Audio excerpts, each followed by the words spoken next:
Welcome to the Transformed Man Show, the podcast for every man's journey to better health and fitness. And here is your host, Mr. Sean Nicholas.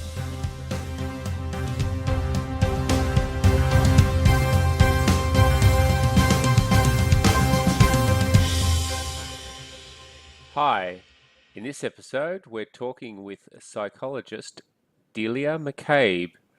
Delia's just launched her new book, Feed Your Brain, and we go into talking about all things about nourishing for the benefits of a better brain.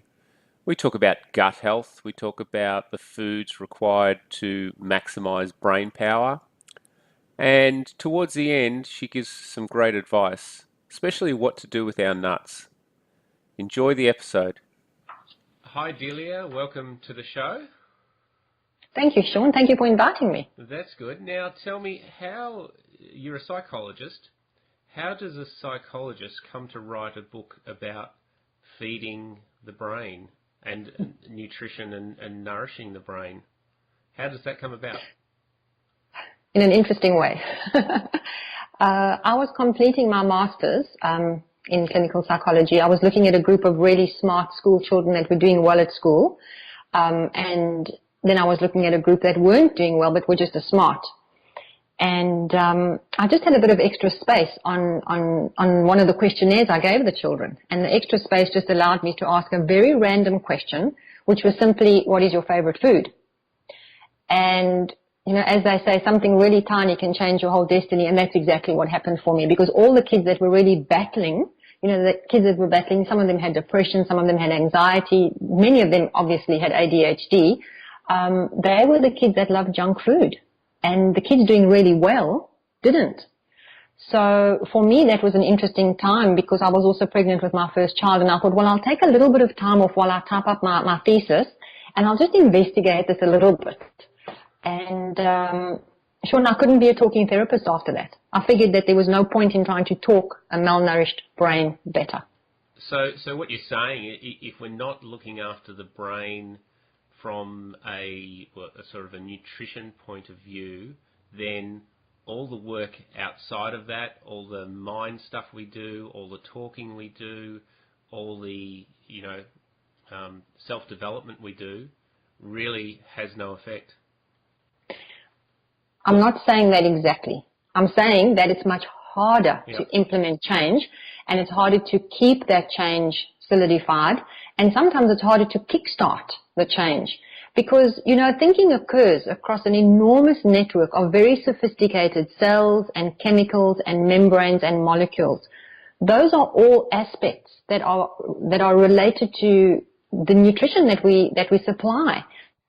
So all of those areas of thinking and cognitive movement and cognitive capacity all rely on those cells and chemicals and membranes and molecules to work well. If they don't, it's kind of like trying to push a car uphill when the tires are flat. Yeah, you know, I mean, it's kind of like backward, and I couldn't do that. I therefore changed my whole course of research, and I stopped trying to be a talking therapist, and I then started pursuing, you know, nutrition in the brain, which is where it's led me, and I'm very happy I did that. Fantastic, and the book is really good, and we'll get to talking more about that.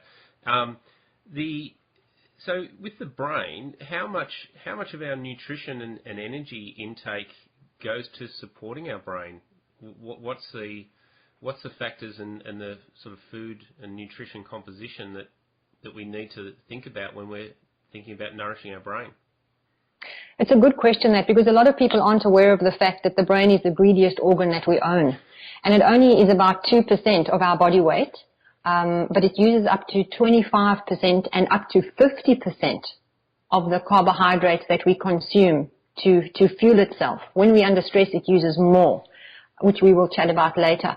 But, you know, you consider that up to 25% of your heart's output of blood goes to nourish your brain. And every fourth breath you take, that is, you know, a quarter of the oxygen that you breathe in goes to nourish your brain.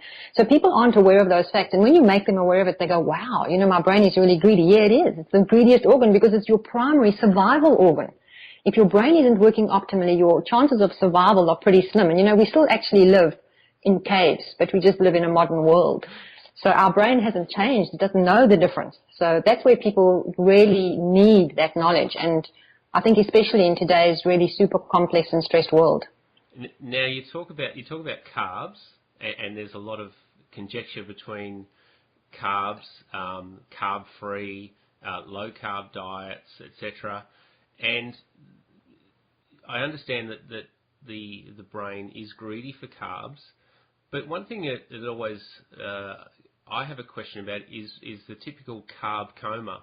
If we eat too many carbs, is it too many carbs or not the right carbs that we're eating that give us that highs and lows of a carb coma? Okay, let's just step back for a moment. Most people don't think that broccoli is a carbohydrate. You know, when they think of a carbohydrate, they think of hot chips. Yes. Or a packet of crisps. Or donuts. Or donuts, yes. Even better, you know, the donut diet. You know, you go on the donut diet and you lose weight. You also lose your brain and everything else.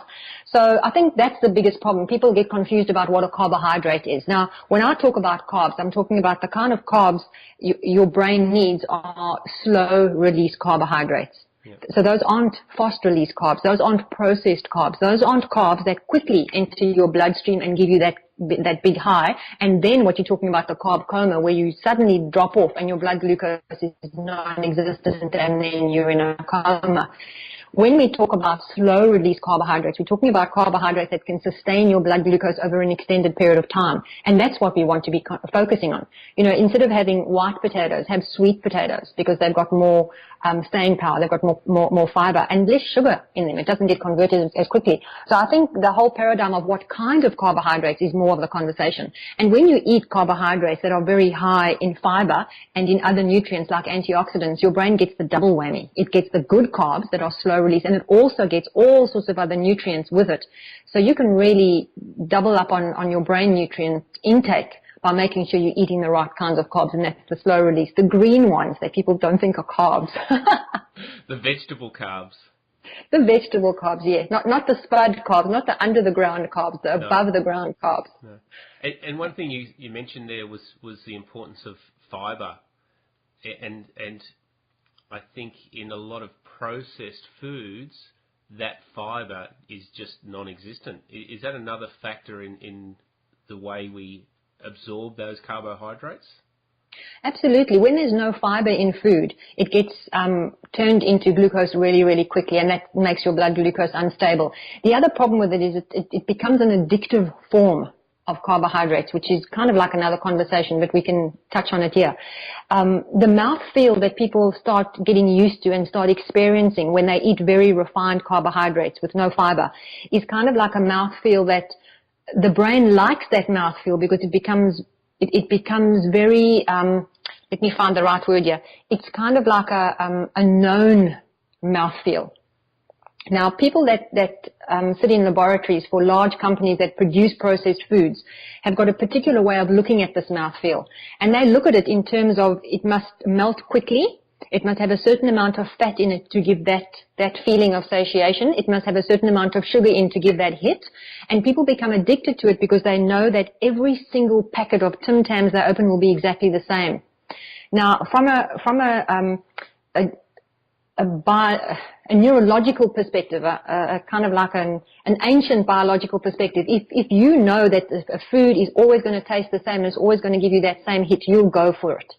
And that's one of the problems that happens with kids. They get onto this food really early, and so they build neural pathways of preferring that kind of food, that they don't have to chew a lot. And, you know, there's lots of research to show that people that don't chew a lot have weaker jaws, their teeth are bad, and so on and so forth.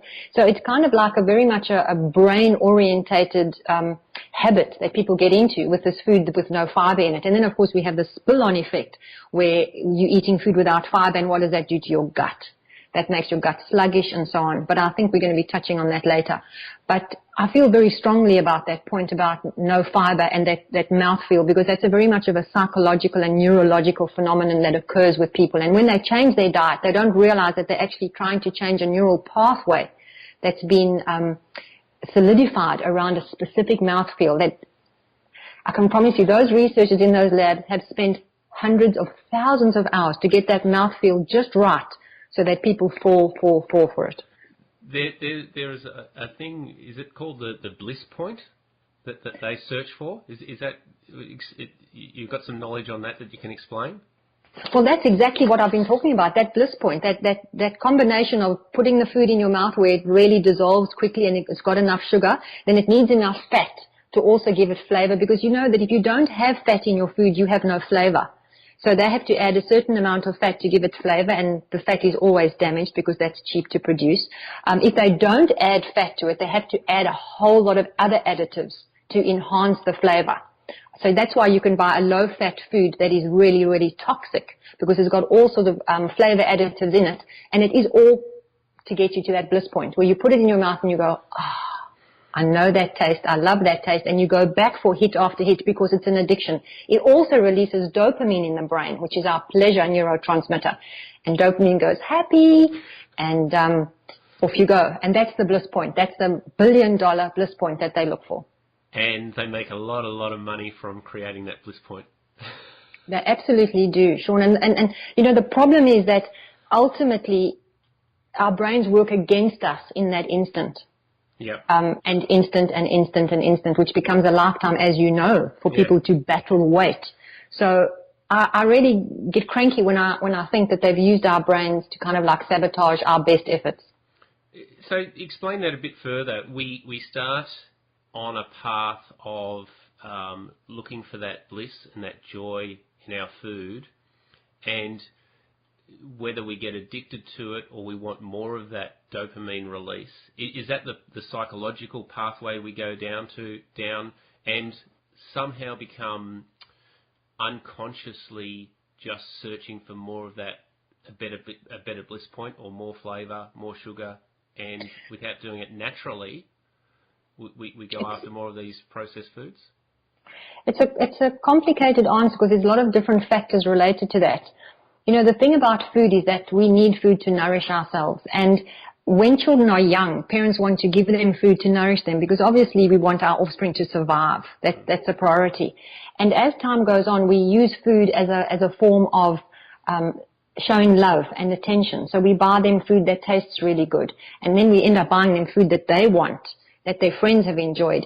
And in that process, those foods are the exact foods that release those chemicals, those feel-good chemicals. So we grow up associating that food with love and nurturance and care and protection. And also we have that neurological, the dopamine being fired off. So it's kind of like a double whammy. Those two things come together and create this addictive behavior and this habit that we think that is the only food to give us pleasure. What that does, it does lead to a kind of unconscious choice of food. You know, you don't really think about the kind of food that you eat after that. You kind of like just get into the zone of eating that food. And so that does, I do believe, make people unconscious in the long term, because there's never a time where their brains are actually working optimally. Their brains are very seldom firing and thinking clearly without that, either the carb coma or the desperate desire for another hit. Coupled with that is our innate desire to go for foods that are high calorie, simply because they weren't always available, as we evolved. So we've got that added disaster on the other side. So when we find food that gives you that quick hit, you've got that evolutionary desire to have that as well. So we've got a lot of different factors working against us as a species with a really intelligent brain that isn't getting a chance to think clearly because it's constantly eating the kinds of foods that are undermining that capacity. So that's in kind of like a nutshell. That wraps it up nicely, but it leads me into, I think, a term that you coined, affluent malnutrition. And so what we're doing, if I understood when you mentioned that, we're eating more, we're eating higher calories, but we're not actually nourishing our body with Absolutely. our modern diet.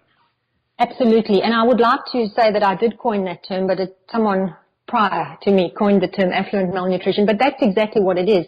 We live in a world where we have access to whatever we need and whatever we can use, and nobody's sitting on the poverty line, or very few people are sitting on the poverty line in Western society. And so we have foods that are available to us in our affluent society, which are foods that lead to malnourishment because they don't hold the nutrients for optimal health. So, we look at all the Western societies today, the obesity rates are horrific. And even just overweight is horrific. And younger children are suffering from that.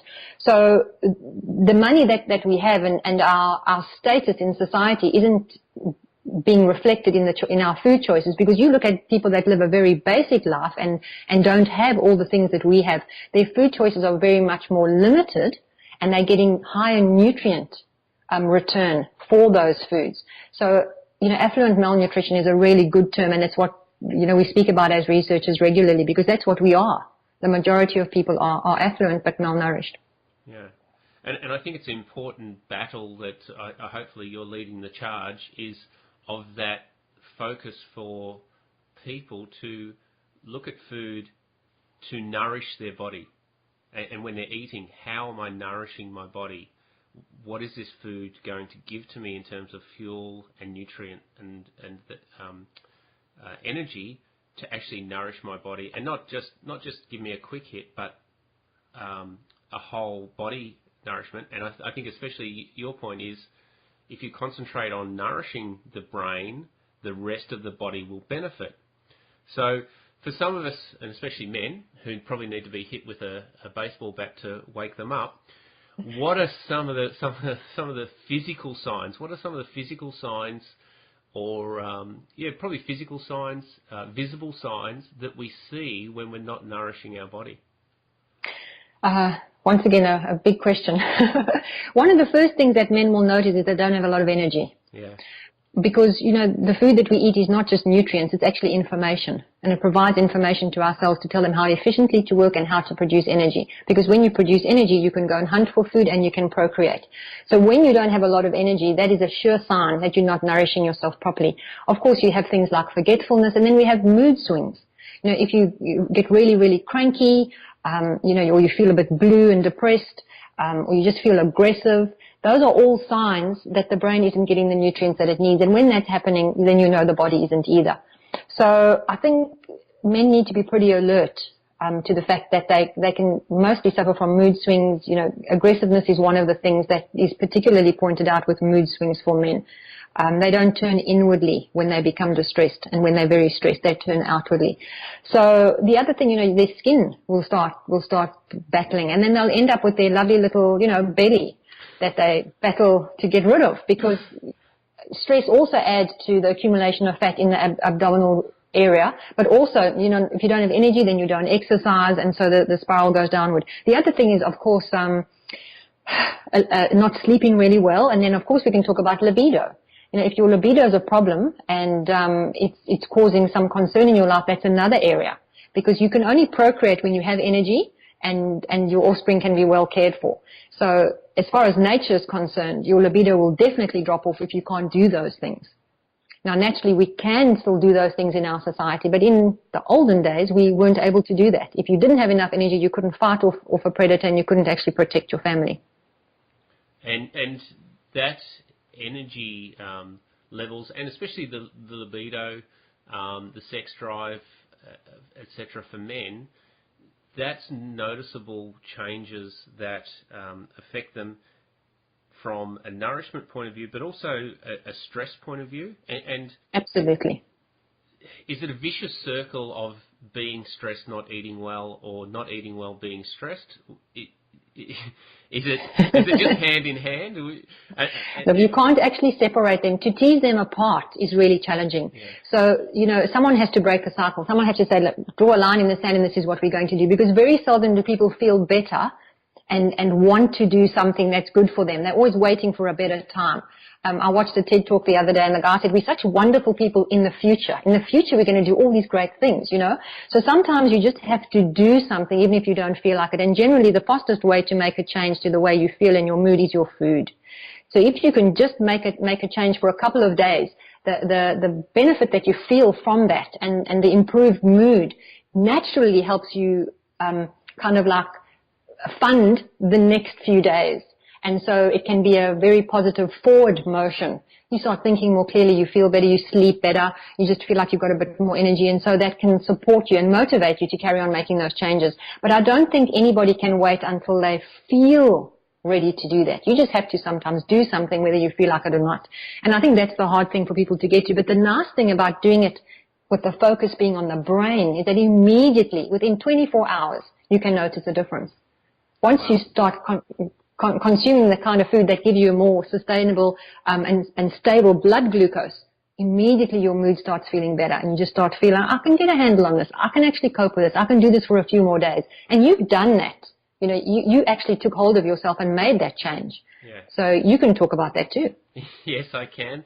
And definitely, I think one of the first things I did, and I sort of tell guys if they're struggling, is firstly cut out the crap processed food, and really focus on that physical thing of just getting a stable blood sugar, glucose level through your day, and choosing the foods that will help sustain that, and that does make a big difference. I can vouch for that.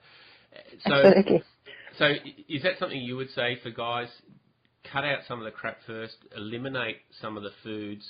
Again, it's like battling against a flood. If you're flooding the body with, and correct me if I'm wrong, if you're flooding the body with processed foods, and then you're trying to work or exercise against those, or you're trying to think your way through them, or just have more coffee, we'll get onto coffee later, to get through, is it just like a losing battle? Is it something that you just have to try and eliminate and eradicate some of the crap first?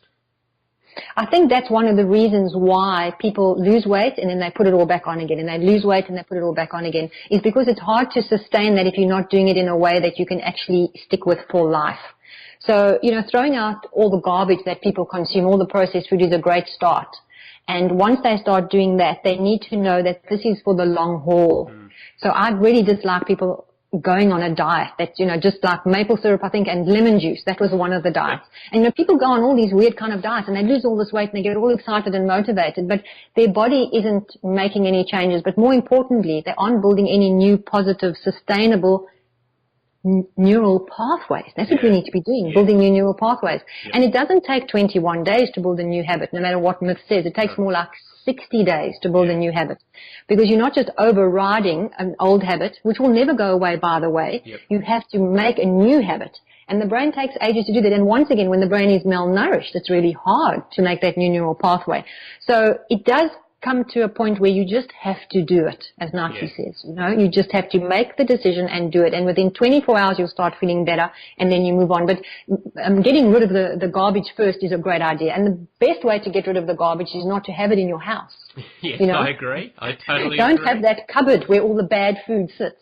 Because, you know, we discussed decision fatigue before.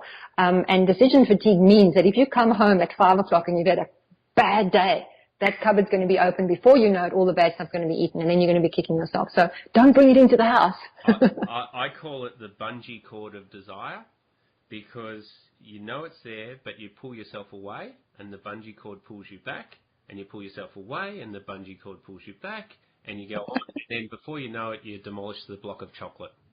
Absolutely. And that's a disaster. And that's a really good way of looking at it, because that's exactly what happens. It pulls you back. And so you have this constant fight. And all the time you're busy having that conversation in your brain, you are using up nutrients. It's not as if you have those thoughts and they just arrive there out of the ether. And those thoughts are based on nutrients. So you're using up more nutrients that you don't have excess of.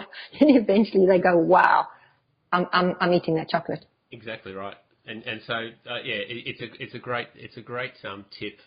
Just don't have it in there. And even the other thing is on, probably leading on from that, is on binging.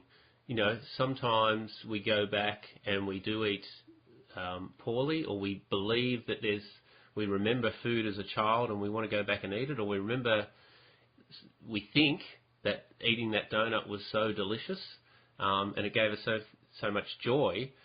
And then after a while, if we've been eating healthy, we actually go back and we may binge, and we may find that it doesn't give us that buzz. And for most people who struggle, and I think the point you made was, when we're thinking about binging and we try and resist it for so long, it uses up a lot of psychological energy, or a lot of energy. And sometimes I think it's sometimes good not to totally eliminate it, but just moderate that binging? What are your Well, thoughts? I think if you get to know yourself really well and you know what that food is that takes you down that path, then you can be very clear about when you'll do it. And you can always say, well, on my birthday, I'm going to eat exactly what I want, and then eat it. And then you see the next day you feel so bad, and then it's kind of like reinforcing your decision to eat really well. But I do agree with you. I think that if you cut out everything all the time, you end up feeling deprived, and the brain doesn't want to be deprived at all. So either you have to keep a few of those things, on the periphery of your life, and every now and again you have them, and then you realize they're not as great after all, or otherwise you can find ways to make food that tastes just as good as that bad stuff, but isn't as bad. And so I've tried to do that in the way I've fed my family. So I make a great chocolate mousse and a chocolate ice cream, and I've got a recipe book coming out in November with lots of bad food in it, but that tastes exactly the same, as the bad food, but I've just tweaked it. So I think that's the way to kind of manage it, because I know that a deprived brain is a brain that's eventually going to be resentful, and then it will just throw the baby out with the bathwater and say, I'm going down that path again. So I think there's a fine balance between, having some of those foods available sometime, but not in your home, and making a conscious effort. I'm going to go out and I'm going to eat that ice cream, or I'm going to go out and I'm going to eat that pizza. And this is not that pizza is bad food, but if you can't stop at one, you've got a problem. So that's where the issue becomes, just manageable. But I think you can only allow yourself to do that after you've been eating well and eating clean for a period of time. Yeah. I think you can't do that after the second day. No, and what I found was that the resistance to food, and I think some takeaway foods and certain foods, the donuts at the Queen Victoria Market, if people know that in Melbourne, the smells and those items, they just bring back and they create. And one thing that, and I'll probably just jump to this, I recently did a fast for a number of days, and what I found, I was trying to be very, very conscious and aware, but what I found was when the thought of food or an ad for food came on television, I could actually feel the chemicals releasing in the back of my neck, and the saliva coming. Is that just what we do? That's what we have to do, because starving yourself is a huge stress on your organism. Yeah. And your brain goes, this is a real problem, and I need to find food quickly, because if I don't find food, I'm actually going to die. So starving yourself is a huge stress. And so your body will use every single thing that it can to stimulate you to go and find food. Mm-hmm. So whether it's the release of, as you said, you could feel your salivary glands, picking up, and you could imagine the smells and that whole thing. It's all part of your brain saying to you, listen, mate, you're not doing a smart thing here. I need food, and I need it soon. And that's why the longer you fast for, the weaker you become, not just physically, but also in terms of making a decision. But then there comes a point where you don't want to eat anymore.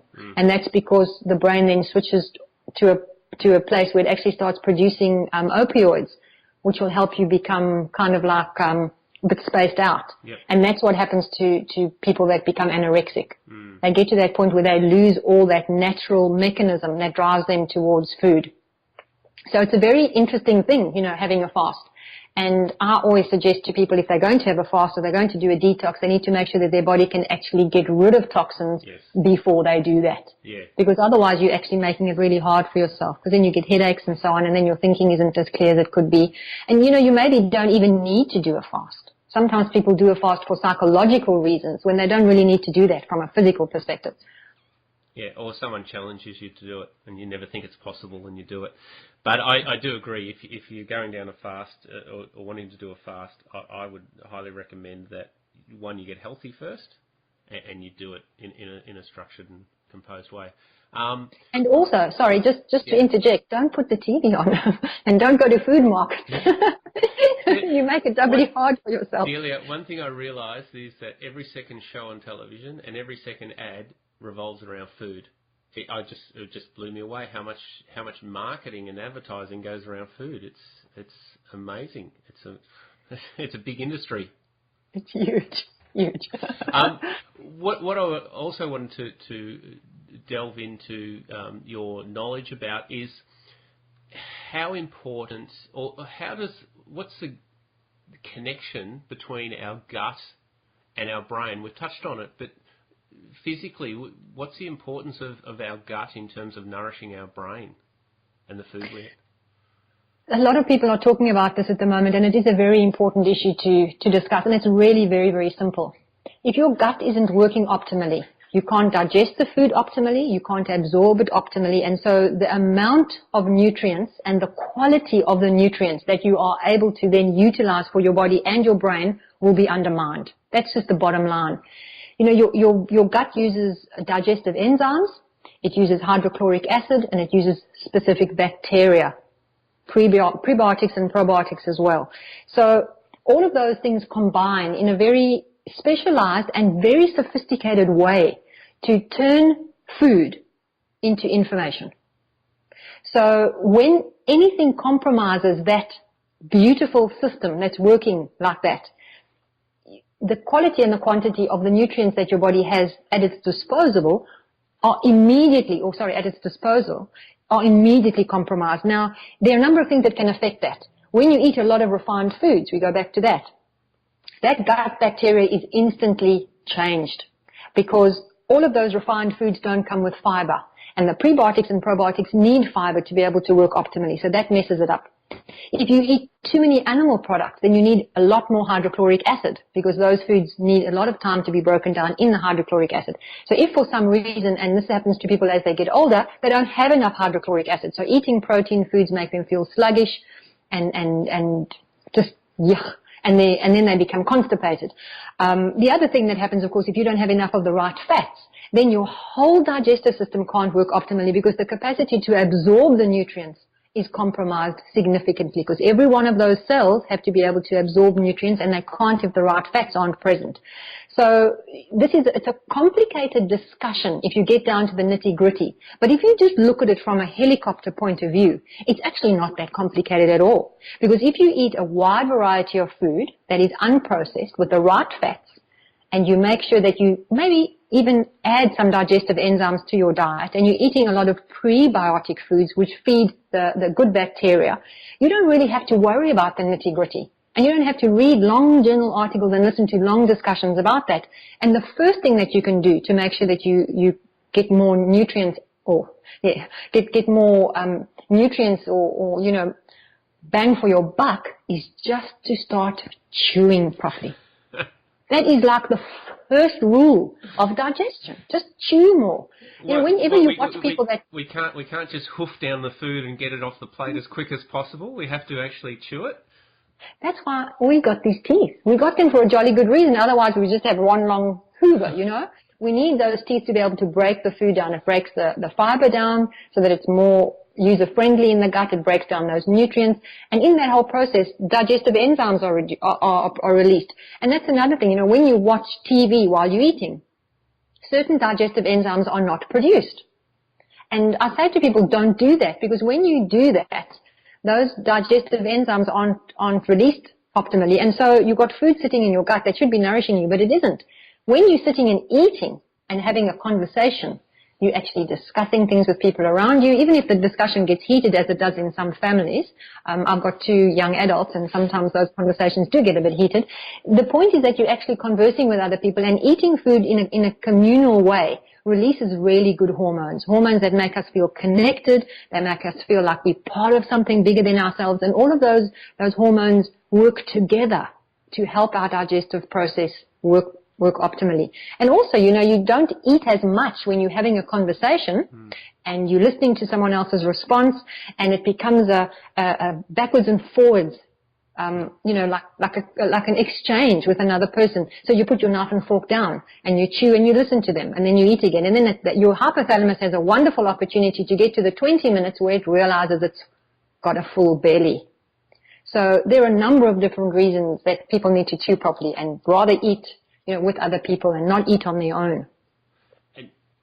And eating slowly, so chewing, eating slowly so that we actually, because we don't realise that we're full when it actually hits the gut, is what you're saying? There's a 20-minute window before it goes through that says you've had enough. And your brain goes, yeah, I'm full now. And eating, as you said, a wide variety of real food, mix of vegetables, a moderate amount of meats, good fats, And prebiotic enzymes, where are the prebiotic enzymes come in? Well, you get digestive enzymes that your body makes, Yep. and your body can make digestive enzymes from a lot of different foods and by itself, but also you get enzymes when you eat raw food. Okay. So eating raw foods gives you digestive enzymes, and you can actually buy digestive enzymes as well at a health store. So if you're suffering from heartburn and your digestion isn't working really well, one of the things to do is actually get some digestive enzymes.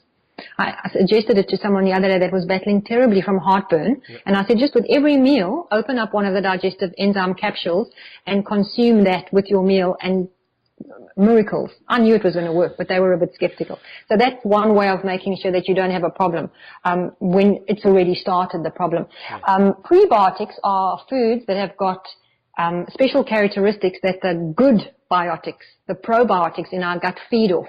And those are things like artichokes. I think that asparagus is another one, onions, and I've got that in my book. Yeah. And I've got a list of them. And those prebiotics are, we didn't even know about them probably 20 years ago. Now we know that the prebiotics help feed the probiotics and help us then break down our food optimally. But digestive enzymes are something I do suggest people use when they've got a digestive issue. And also, you can buy probiotics. Okay. That you can use. But just use them after a meal, not before, because otherwise the hydrochloric acid actually breaks down those probiotics. Okay. So I've got that. Prebiotics before, probiotics after. there we go. And digestive enzymes with. With. Digestive enzymes with. Okay, there's 3 steps. The other thing you touched on was the fats.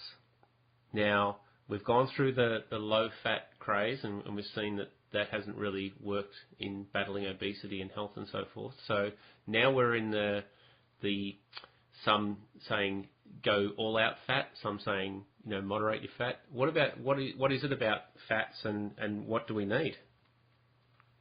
Okay, now this is a very big conversation. If I have to give a lecture on fats and oils, it takes about 3.5 hours. Okay. So I'm going to summarize this really, really quickly.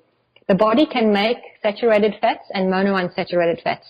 If you eat too much carbohydrates, too much refined carbs, your body will change those carbs into fat as a way to protect you. So that they didn't know that when they told us not to eat fat and rather focus on carbs. They didn't know that. Yep. And the reason they didn't is because the fat and oil story is a huge conversation, and it's the one that's most misunderstood by health practitioners, by the public, and even by researchers. Yep.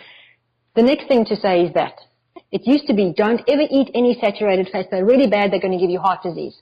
Now it's eat as much saturated fat as you possibly want and nothing's going to happen to you. As always, there is a middle ground.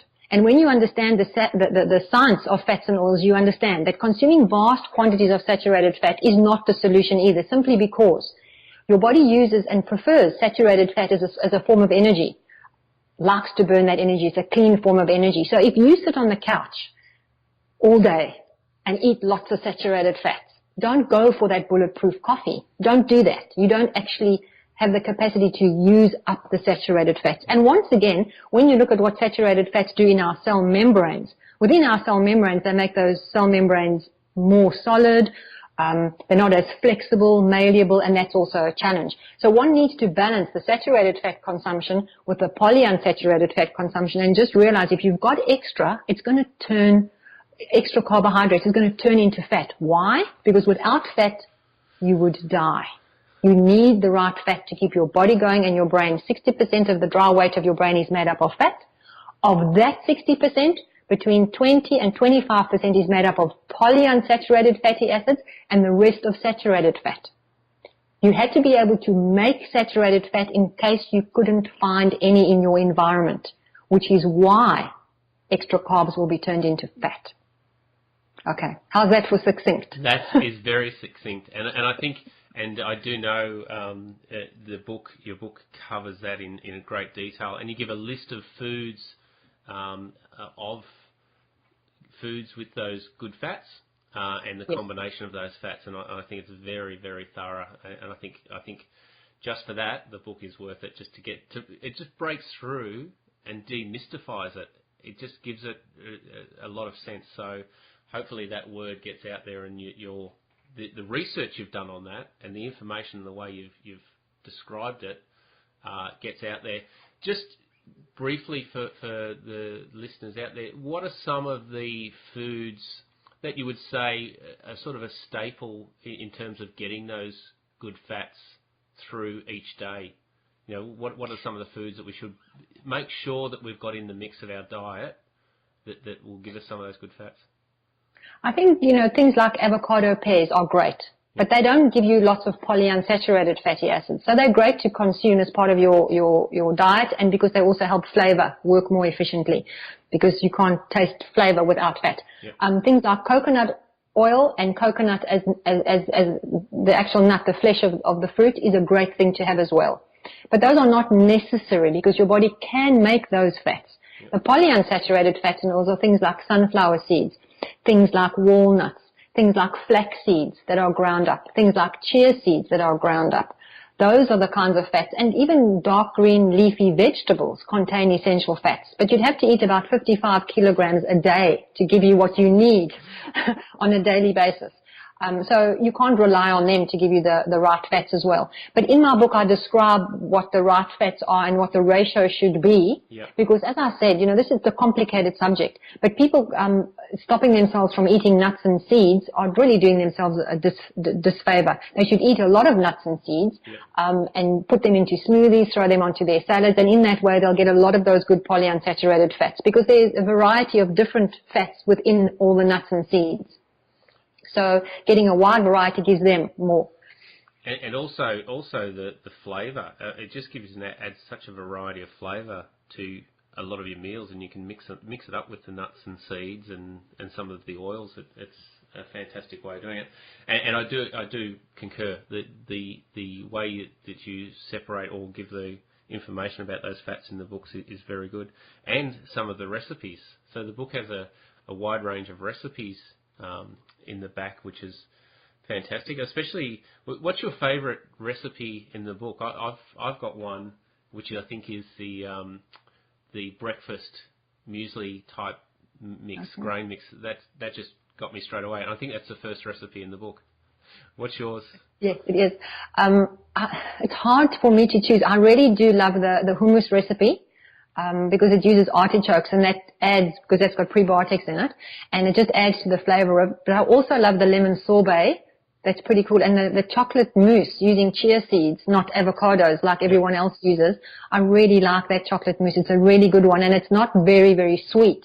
So it gives you a really good chocolate hit and really good fat with it, with coconut fat. So yeah, and I love the salad dressings. I mean, the macadamia mayonnaise is a staple in our house, and we use it all the time. And I add turmeric to that because turmeric's a great anti-inflammatory and a great brain nutrient. Yep. So we've got that in our fridge in some form or other. Yep. We use it all the time. So it's hard to choose one. But yeah. That's all right. I have an obsession for food, so that's okay. I'll go through all the recipes, and I'll let you know which is my favourite once I'm through them all. Just in terms of that, and you touched on it, what you stock in your fridge as sort of staples, and I think that's important, and it comes back to the point of, one, not having the processed, refined foods in the house. So what are some of your suggestions for, say, just setting up the fridge for snacking? Because one of the key points that I think in terms of food fitness is being able to snack well. It's those in-between meals that may just get you through, that may just balance out that blood glucose level. What are some of the things that you suggest for people snacking well, or that you do? Well, the first thing that I try and make sure is that I've got quite a lot of fresh fruit, but it's not always possible to do that. But I do it, as well as I can, from going to the market and making sure that it's organic when possible. The other thing I make sure is that I've got a container in my fridge that has got a whole lot of nuts in it. Yep. So whenever somebody wants nuts, they can go in there. And I've also got another part of the fridge that's got some dried fruit. So for me, I'll give you an example. I love macadamia nuts with sun-dried tomatoes. And that's like a weird thing to snack on. But the combination of those two is great because it's got enough salt in it, and the mouthfeel because of the fat it's just great. So if anyone wants a really savory, snack, that's a great one. And I like that a lot. And also things like cranberries, with like walnuts are great, dried cranberries and walnuts. So I like that combination as well. And then I also make little balls. I throw together a whole lot of things and make little balls or little slices and stick them in the fridge, and my kids will go and have that. My son not so much, but my daughter does, and my husband likes them as well. Yeah. So I've got that. But I think for me, my fridge has always got lots of greens in it. Yep. So I buy a lot of greens every Sunday at the market, and I make sure that I wash them and I prepare them, as well as sprouts, so that I can just open my fridge and take food out and quickly prepare it. I also make sure that I've got some legumes in tins, so I can use them as well, rinse well and throw them into the food, or even just into a salad. I do that. So I can really make a salad in like 5 minutes flat now. Yep. Because normally I've got the salad dressing. I make pesto on the weekend from fresh herbs, whatever's in season, and I put, extras in the freezer, and I've got them in the fridge. So I've gotten into doing that like a prep pattern that I do like every Sunday. And I've actually got that in my new book, because a lot of people have asked me that question. How do you make preparing meals during the week quick? And I thought, well, I better show them how I do it.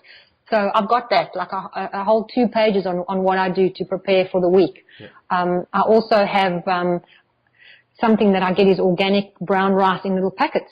Yep. So you can quickly throw a stir fry together with your greens, some legumes, and that pre-cooked organic brown rice. Beautiful. So I make sure that I make it easy for myself to eat well, so that I don't get stuck with, what am I going to eat now?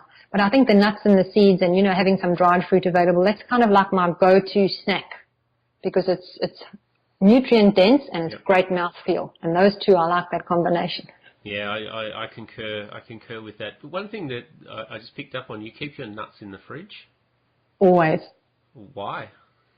Because they've got precious fats in them. And in our climate, if you live in a really cold climate, you may not have to do that. But the vitamin E in them acts as an antioxidant to the fat in them. So keeping them in the fridge and the freezer is definitely the best thing to do, because they don't go rancid then. Not that ours would, because we use them up so quickly, but that's definitely the best thing to do, to keep them in the fridge. And in the freezer? And in the freezer, yeah. Often if I buy nuts in bulk, which I do generally, I stick a whole lot of packets in the freezer, and when I need them, I just pull them out. And if you're going to make a salad dressing, like my macadamia mayonnaise, I take macadamia nuts from the freezer. They're ice cold, put them in my blender with my lemon juice, my garlic, and everything else, and whiz it all up. And then the dressing is actually cool by the time I'm using it. So I like to do it that way. Nice. After this call, I'm putting my nuts in the fridge. Good plan. So we've touched on a lot of the nutrients. We've touched on carbohydrates, fats. We've touched on the balance of micronutrients and prebiotics and probiotics. What about what other nutrients are important for us to balance out or round out our eating? One of the food items that causes a lot of concern for people is protein. And so there are people on both sides of the camp. You've got the paleo and the vegan. Paleo used to be Atkins, and now it's just become paleo, which has got a new media spin. I think one of the biggest problems is that people imagine that we were always destined to eat large quantities of meat. And we didn't actually do that. When we lived in clans, it took a lot of energy, a lot of resources, a lot of manpower to go out and hunt big game. And often you lost some of your mates along the way. So it wasn't something that you woke up every day going gleefully, let's go out and put our lives at risk. So we would eat meat when we found it, and we would eat it and we'd gorge on it for a few days, but we wouldn't be eating that as a regular part of our diet. Maybe we'd eat smaller game like rabbits and so on, and even grasshoppers and bugs, which people hate to think about, but that is true. But a lot of the time we ate what was available around us in terms of what plants provided. Now, archaeological records support this when they're not biased to follow a particular food philosophy. So for me, I always go back to what we were meant to eat, and I do believe that we were meant to eat meat because there's certain nutrients that you can only get from meat and that are best supplied in the form of meat, like B12 and iron, and also zinc to a certain extent. But there's another thing to keep in mind. If you're eating a lot of animal products, the chances are that you're also going to be eating a lot of toxic chemicals. Why? Because it's very hard to find organic, grass-fed, free-range, all of that stuff. And all of those chemicals live in fat. And we have a very fatty brain. So when you think about pesticides and hormones, where do they go? They mess with our hormones. Whoever decided to create sprays that would mess with the hormones of insects and thought they wouldn't mess with our hormones really didn't think very far, did they? So these are all aspects to eating a high animal product diet that people are not aware of. So I always go back to the fact that toxins accumulate in fat. That's a real problem, specifically for the brain.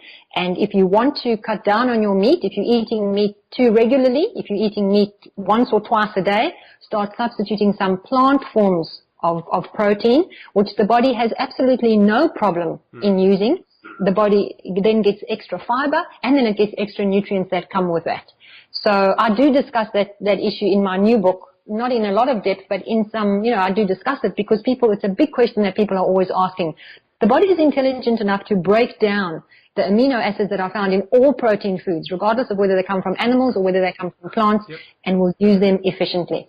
So we don't have to go out and eat 10 steaks if we're building muscle, or 10 chickens, or gorge on protein supplements. If we can find those amino acids across our diet in other plants, our body basically breaks the protein down into amino acids and then rebuilds them. Is that how it works? Exactly, and it does that for your muscle, and it does that for neurotransmitters, which are made from protein. So it's important to get enough protein, but it's also important not to get too much and look at the source where that protein comes from. If guys want to go to the gym and pump iron and have protein shakes, I say to them, go and do all the rest, but instead of protein shakes, use hemp protein. Hemp protein is a very high form, it's got a lot of good protein in it, but it's got a lot of other nutrients in it, like good fats. Yep. So that's what, I'll get my son to do that. Fantastic. I think they'll be rushing out for hemp protein and cutting down on the steaks and the chickens starting tomorrow. I'm just conscious of time, so I want to, and we could talk hours. One, I'm just fascinated to get inside your brain with your vast research, and I'm looking forward to the new book coming out. You say around November? Yes, around about November. Okay, fantastic. And what's that, just as a little preview, what's that got in it? Well, it's just recipes. Okay. I've just got an introduction explaining why feeding our brain is the fastest way for us to start benefiting in terms of cognitive health and mood and focus and concentration. And then I've just gone into recipes, and I've given the recipes that I've used a lot in the years that I've been, fine-tuning this way of eating. And I give some basic staples, and I give my planning, my prepping tips, because I think a lot of people really battle with that. And for me, that was a huge thing. So I just can make food really quickly now. I think we could have a whole other session on meal prepping, and I'd love to have you back when closer to the time to the book, talk about meal prepping, because I know for me and for many others that meal prepping is so essential into, one, controlling the volume of food that you eat because it's prepped and you know it's there, but also the meal prepping for me gives me no excuses to go for that quick fix food. I know often when there's you're hungry or there's something's put in front of you, or people said or buying pizzas for lunch or whatever. The thing is that the meals that I had prepared are there, and I have to decide whether wasting those is worth having the junk food. And I think, well, no, I've already made the food. I know I've got good food there. Eat it. And that meal prepping is a key thing. So I'd love to talk to you more about that in the future. But your current book is called Feed Your Brain. And how do we get a copy of that? How do we get in contact with you? You also have a website. Are you running programs through the website, or people can contact you? Let us know about that. People can chat to me via the website. They can find me on Facebook as well. My website is basically very simple to remember, www.lby.life, and the LBY stands for Lighter, Brighter You. At the moment, I'm not running any workshops. I was doing that, but I'm really in deep thesis writing at the moment and doing data analysis and so on. So that's taking up a lot of time. But when my PhD is finished, I do plan to start doing that again and focus specifically on feeding the brain and also feeding the stressed brain.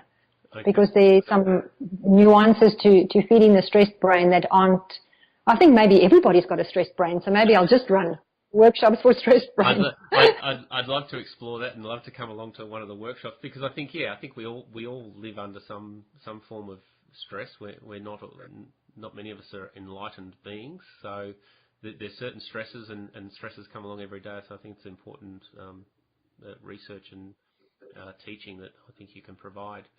And they can get details of the book Feed Your Brain through your website? Absolutely. They can buy it from Booktopia. They can get it from Amazon. It's also available in Kindle, from Amazon as well. Yep. So with absolute pleasure, they can follow the links and they'll be able to find the book there. Cool. And I'll put some of the links in the show notes. Delia McCabe, thank you very much for being on the show. It's learnt some more new information. I'm going to put my nuts in the fridge now. And I look forward to chatting further and hearing more about feeding your brain and your work. Thank you very much. Thank you very much, Sean. Enjoy the rest of your day, and thanks for having me on your show. Thank you for listening to the Transformed Man Show. For more great information, please go to transformedmanshow.com.